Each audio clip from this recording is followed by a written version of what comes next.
Some wounds don't bleed, they just wait, buried beneath 20 years of silence and certified legal documents, until the people who carved them come knocking at your door, smiling like they never held the blade. My name is Daniel Myers, I'm 36 years old, and the family that erased me is about to discover that you cannot bury someone alive and expect them to stay quiet forever. Portland, Oregon, November 2004. I was 16, the youngest child of Richard and Diane Myers, a family that looked immaculate from the outside. My father ran a respected real estate law practice downtown. My mother had chaired the PTA 4 years running. Every Sunday, we sat in the front pew at Grace Fellowship Church, dressed in coordinated outfits she selected the night before, flawless on paper, suffocating in person. The family hierarchy was never spoken. It didn't need to be. My brother Nathan, 22, was the pride of the household, destined to carry the Myers name. My sister Carolyn, 20, was graceful and agreeable, everything my parents admired. And then there was me, what my mother once called the surprise, born when she was 34, 6 years after she thought she was finished. I don't think she ever forgave me for disrupting her timeline. My father had a saying, reputation takes 20 years to build and 5 minutes to destroy. He repeated it at every gathering. What he didn't know, those words were meant for him. I met Jasmine Carter at the public library. She went to Jefferson High, not the kind of school my parents would acknowledge. She was 17, worked part-time at her uncle's auto shop, and had the most patient eyes I'd ever seen. She found me falling apart in the biography section one October afternoon after my mother had forgotten to pick me up from school for the third time. She sat across from me and asked, "Hey, you okay?" No one had asked me that in a very long time. We dated quietly for 2 months. She made me feel like I existed. Then on October 28th, I stared at a positive pregnancy test in a gas station bathroom. My hands wouldn't stop shaking. When I told Jasmine, she didn't run. She took my hands and said, "We'll figure this out. You're not alone." But I knew my parents. I knew their first question wouldn't be, "Are you okay?" It would be, "What will people think?"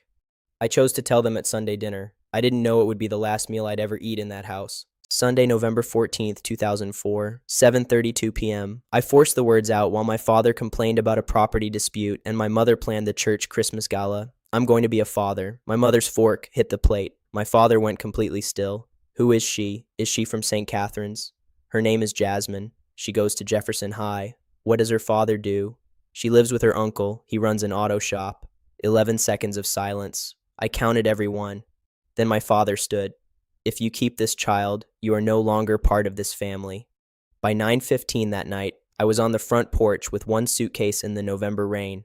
My mother opened the door and pointed outside. Nathan and Carolyn watched from the upstairs window. Neither one came down.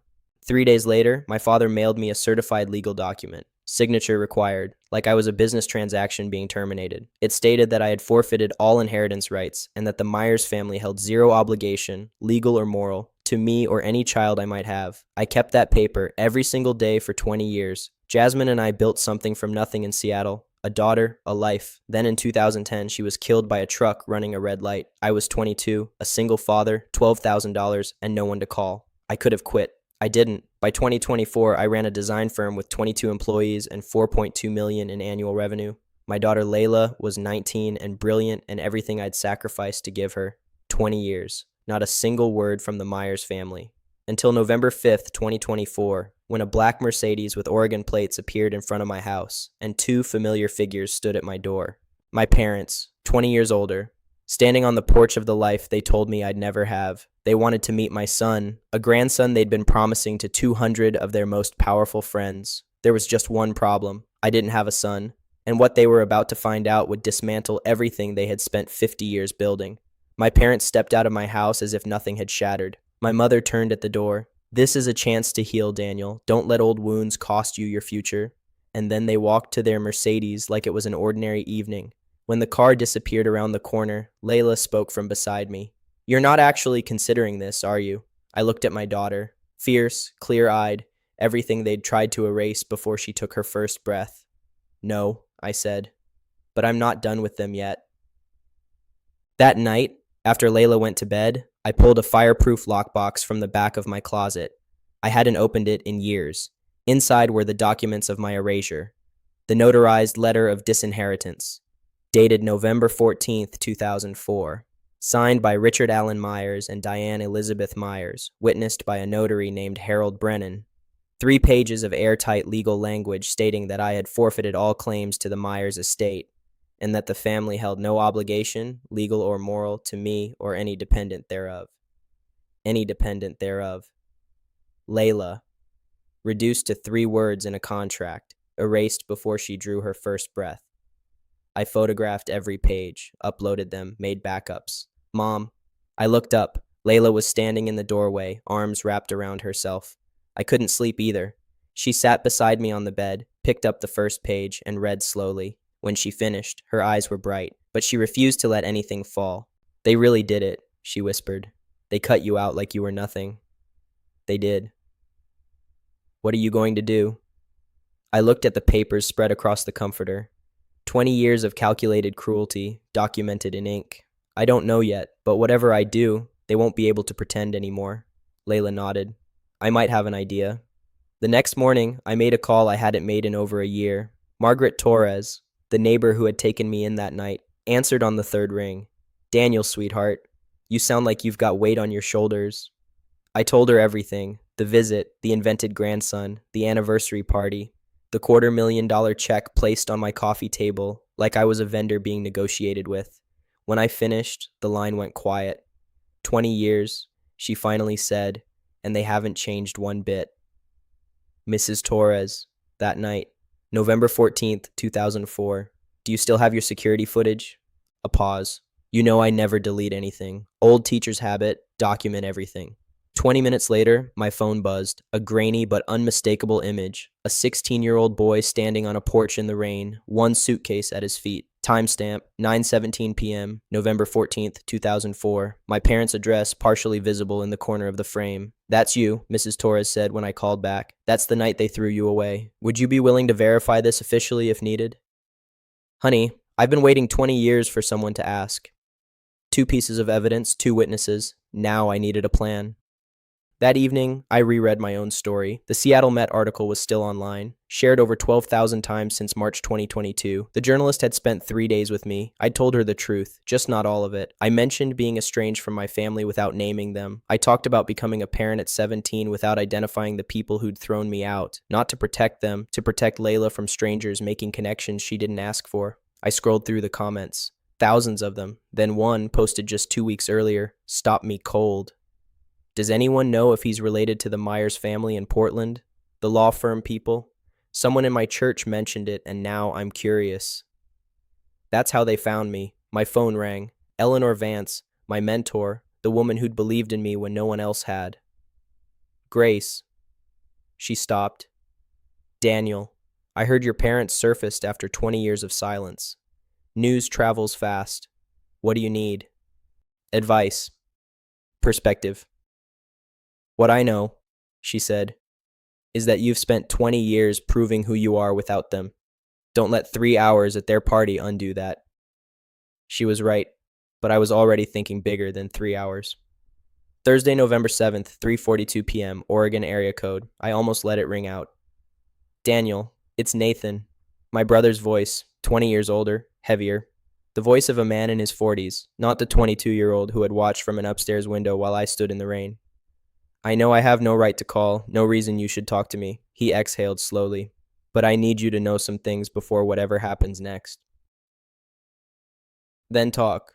The grandson story, all of it, came from our mother. She had read the Seattle Met article 2 years ago, but hadn't read it carefully. She saw the word child and successful business, and built an entire mythology around it.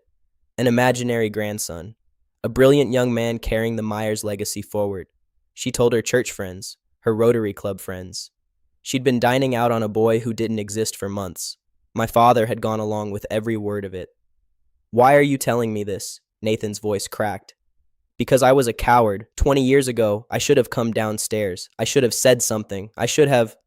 He stopped, breathing hard. Carolyn and I have carried that night ever since. I sat with the phone in my hand long after the call ended. My brother's guilt wasn't my responsibility to manage. But the information he'd handed me, the full picture of how their lie had been constructed, brick by brick, over 2 years, that was something else entirely. They hadn't just come to use me. They had built a fiction so elaborate, so publicly performed, that 200 people were now expecting a grandson who had never existed, and in 10 days, at the Heathman Hotel, that fiction was going to collapse. Nathan talked for another hour that night. He told me about the unwritten rules of being a Myers child, the constant performance, the way approval was wielded like a weapon, granted to those who complied and withdrawn the moment anyone stepped out of line. He told me Carolyn had 2 kids now, 8 and 11, and that she lived in quiet terror of raising them the same way, walking on eggshells, never knowing if they were enough. Why didn't you reach out in 20 years? A long pause. I almost did, 5 years ago. I had your number, dialed it a dozen times, every time I hung up before it connected, because if I talked to you, I'd have to admit what I let happen, and I wasn't ready. What changed? Watching them show up at your door and try to buy you like a prop for their anniversary photo. His voice dropped. If I don't say something now, I never will, and I'll spend the rest of my life knowing I failed you twice. Then he told me something else, something that changed everything. The anniversary party was being live streamed, direct to the church Facebook page. Pastor Harrison's idea, a show of unity for the congregation. 200 people in the room, thousands more watching online. Thank you, Nathan. What are you going to do? I'm starting to see it clearly. Friday, November 8th. My father called directly this time. No pleasantries. We're running out of time. The party is in 1 week. $250,000. Full reinstatement in the trust. Final offer. I've been talking to Nathan, I said. He told me about the grandson, the one you invented from an article you didn't bother to read carefully. We may have embellished. You created an entire person who doesn't exist. You've been telling your friends about your brilliant grandson for months. I don't appreciate your tone. His voice hardened. After everything we're offering. You're not offering me anything. You're trying to buy your way out of a lie you built. You destroyed this family. You brought shame on all of us. I was 16 years old. My grip tightened on the phone. I was scared, and I needed my parents. And you threw me out like I was a problem to be disposed of. You spent 20 years pretending I was dead. If you don't come to this party, you will never have another opportunity to be part of this family. You said that 20 years ago. You know what happened? I built a better life without you than I ever would have had with you. He hung up. That evening, I sat at my dining table with Layla and Eleanor. They want a performance, Eleanor said. They want you to smile for the cameras and validate 20 years of lies. They want to use you, Layla added, the same way they always have, as something to manage, not someone to love. I looked at both of them, my mentor, my daughter, the family I had actually built. I'm going to that party. Layla's head snapped up, not to give them what they want, to give myself what I need. I laid it all out, the disinheritance letter, Mrs. Torres's security footage, the article, 20 years of their story told to everyone who mattered to them. You want to tell the truth, Eleanor said slowly, on their stage, during their live stream. I want to stop letting them pretend I don't exist. I'm coming with you. Layla's voice left no room for argument. They need to see who I actually am, not their imaginary grandson, me. I called Nathan that night. Your offer to stand with me, does it still hold? Carolyn and I talked. We're ready. Then don't warn them. Don't tell them I'm coming. Done. Saturday, November 15th, 2024.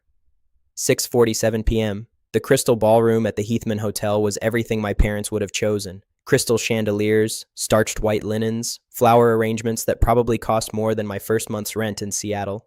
200 guests in formal attire, champagne in hand, trading stories about golf handicaps and investment portfolios. I stood at the entrance with Layla beside me. She wore navy blue, simple, elegant. I wore black, professional, understated, impossible to ignore. You okay? She whispered. I'm about to walk into my parents' 50th anniversary party and tell 200 people they've been living inside a lie for 20 years. I squeezed her hand. I'm terrified. That's not what I asked. I looked at her.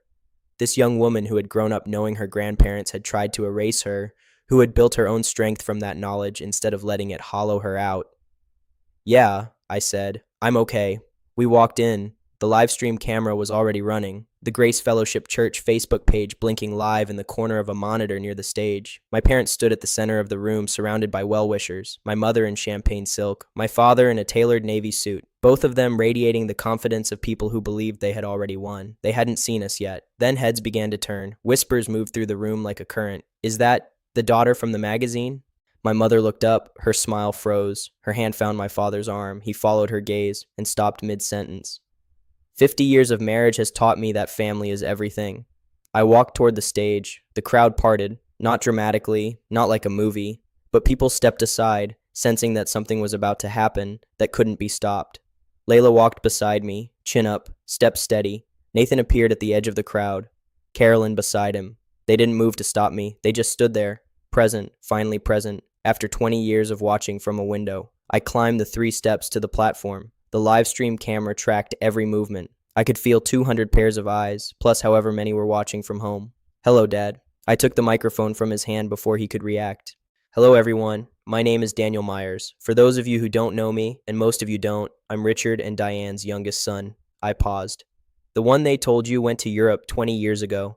The ballroom went completely silent. I didn't go to Europe. On November 14th, 2004, 20 years ago yesterday, my parents discovered I was going to be a father at 16. That same night, they threw me out of their house, had their lawyer draft papers disowning me, and told me I was dead to them. Someone gasped. The livestream comments were already exploding, scrolling faster than anyone could read. They told everyone I'd gone abroad. For 20 years, they pretended I didn't exist. I reached into my jacket and pulled out the notarized letter. This is the document my father mailed me 3 days after throwing me out. It states that I forfeit all inheritance rights, and that the Myers family holds no obligation to me, or, and I'm quoting directly, any dependent thereof.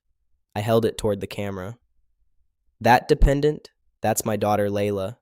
I gestured to where she stood at the edge of the stage. Your granddaughter, the one you've never met. The grandson you've been promising your friends for months. He doesn't exist. You invented him from a magazine article you didn't read carefully. My father lunged for the microphone. "Grace, Daniel, this is not the place." "When is the place, Dad?" I held it out of his reach. "When exactly is the right time to tell the truth?" I turned to face the room, the camera, the crowd, the mayor, the pastor, the Rotary Club board. "You came to my house last week with a blank check for $250,000. You wanted me to perform for your guests, to make your lie look real. I didn't come here for money. I came here because I am done being erased." Pastor Harrison stepped forward. "Richard, is this true?" My father couldn't answer. My mother began to cry. The first time I'd seen that since her own mother's funeral. Real tears, undone makeup, no composure left to perform. "Richard," Pastor Harrison's voice was iron. "I asked you a question." My father looked at the room, the mayor, the church elders, the people who had respected him for decades. I watched him search for an angle, try to construct something that would salvage this. He couldn't find the words. "It was a difficult time," he finally said. "You threw me out because I was going to be a father," I said quietly. "Because your reputation meant more to you than your own child." Nathan stepped onto the stage, then Carolyn. They stood beside me, not touching me, but there, present, after 20 years. "She's telling the truth," Nathan said, his voice carrying across the room. Carolyn and I were there that night. We watched from the window while our parents put our 16-year-old sibling out in the rain. We never said a word. That was our failure. The whispers became a roar. Phones appeared. People were recording, texting. The mayor was already moving toward the exit. Then I pointed to a gray-haired woman standing quietly in the back row. "Mrs. Torres, our neighbor from 20 years ago. She flew in from Portland this morning. She saw everything." Margaret Torres stood, chin lifted, shoulders back. "I watched that child stand in the rain for 10 minutes, she said clearly. "I gave him a place to sleep. The Myers family never once asked where he went." The livestream comments detonated. I handed the microphone back to my father. He took it like a man in shock. "I didn't come here to destroy you," I said quietly, "just for those of us on the stage. I came here to stop being invisible." Then I turned back to the room and raised my voice one last time. "I'm not asking for your pity. I don't need it. 20 years ago, I was thrown out with nothing. Today, I own a design firm with 22 employees and over $4 million in annual revenue. My daughter is 19 years old and brilliant, and everything I built myself to give her." Layla climbed onto the stage and took my hand. She leaned into the microphone. "I'm Layla, the granddaughter they never wanted. I'm 19 years old. I've known my entire life that my grandparents chose their reputation over my father, and by extension, over me." She looked directly at Richard and Diane. "You could have known me. You could have been at my birthday parties, my school plays, my graduation. You chose not to, and you don't get to pretend that was ever our fault." She handed back the microphone and walked off the stage. I followed her. Behind us, the crystal ballroom erupted. At the door, I turned back one final time. "One more thing." My voice cut through the noise. "I'm not going to sue you. I'm not contesting the will or demanding money. Those disinheritance papers you signed 20 years ago, I'm keeping them. Not as a weapon, as a reminder of who you really are." My father looked up, confusion on his face. He'd been bracing for a legal fight, for demands. He hadn't prepared for this. But understand me clearly. If you ever spread lies about me or my daughter again, if you contact Layla without her consent, or construct some new story for your friends, I will make every document I have public. The letter, the timestamps, the footage. I looked toward Mrs. Torres in the back row. And now I have 200 witnesses to this conversation. Eleanor appeared at my side. Ready? Yes. As we walked through the doors, Pastor Harrison's voice carried behind us. Richard, Diane, I think we need to speak privately tonight. Outside, Layla squeezed my hand. The November air was cold and sharp and clean. Mom. Her voice was quiet. Did we do the right thing? I thought about a 16-year-old boy standing in the rain with one suitcase. I thought about every year of building, surviving, refusing to disappear. We told the truth, I said. We drew a line. We let them face what they created. I pulled her close. That's not revenge. That's justice. What happens now? I looked up at the night sky. Now we go home. The fallout came fast. By midnight, the live stream clip had been shared 847 times. By morning, that number had tripled. Someone uploaded it to YouTube under the title, Son Exposes Parents' 20-Year Lie at Their Anniversary Party. 40,000 views in the first 24 hours. Nathan called Sunday morning with a full report. 47 guests had left within 30 minutes of my walking out.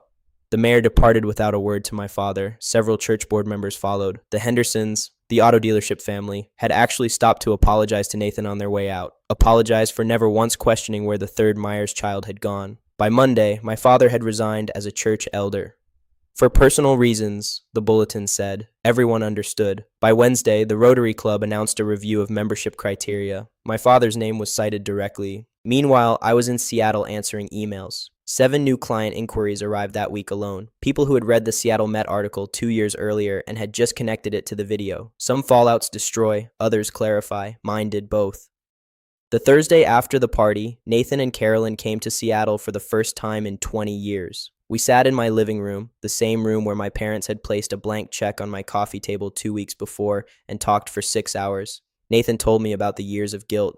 Carolyn cried when she met Layla. Their children played in my backyard while we tried to rebuild something from the wreckage. I'm sorry, Nathan said. I know it doesn't cover 20 years. No, I said. It doesn't, but it's a start.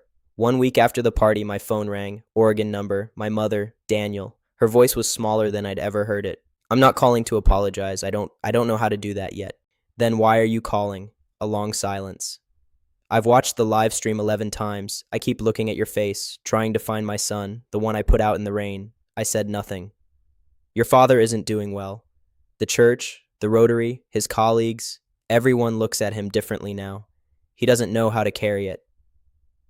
I didn't do this to punish either of you. I know that now. Her voice broke.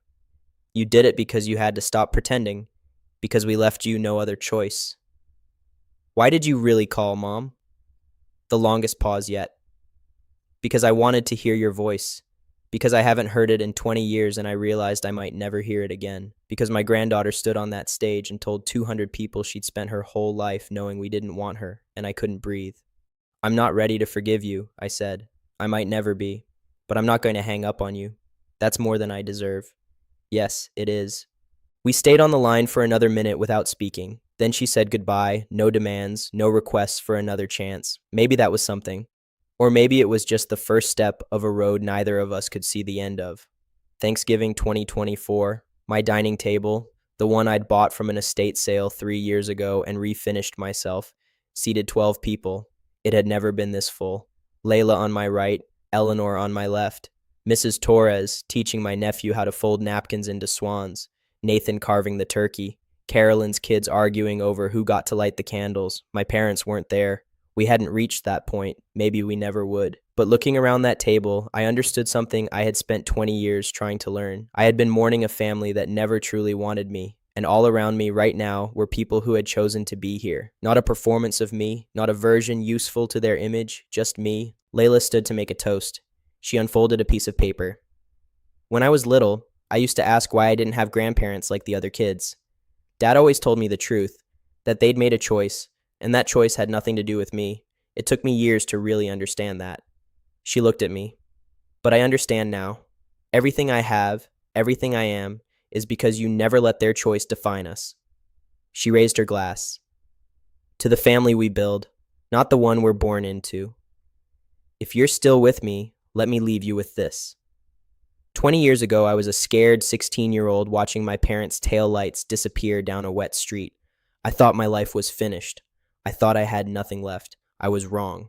I had Jasmine for as long as I could have her. I had Mrs. Torres, who opened her door at 10 o'clock at night without hesitation. I had Eleanor, who saw something worth developing in a young father with no credentials and no safety net. I had Layla, who grew up knowing the truth and chose to be fierce instead of bitter. And eventually, I had myself, the version of me who stopped asking for permission to exist. If you're somewhere right now where your family makes you feel like you have to shrink to be acceptable, like your worth is something they get to grant or take away, I understand. I've stood exactly where you're standing, but here's what I know now. You do not need their validation to know your value. Drawing a boundary isn't revenge, it's survival. And sometimes the family you build is stronger, truer, and more permanent than the one you were born into. My parents still haven't fully apologized. My father has barely spoken publicly since that night. My mother calls occasionally. I answer when I can. Nathan and Carolyn are trying. We're all trying. But I'm not waiting for them to change before I live my life. I'm living it now. The one I built, the one I earned, the one that belongs entirely to me. That's not a perfect ending, but it's a real one. And real endings don't need applause. They just need truth.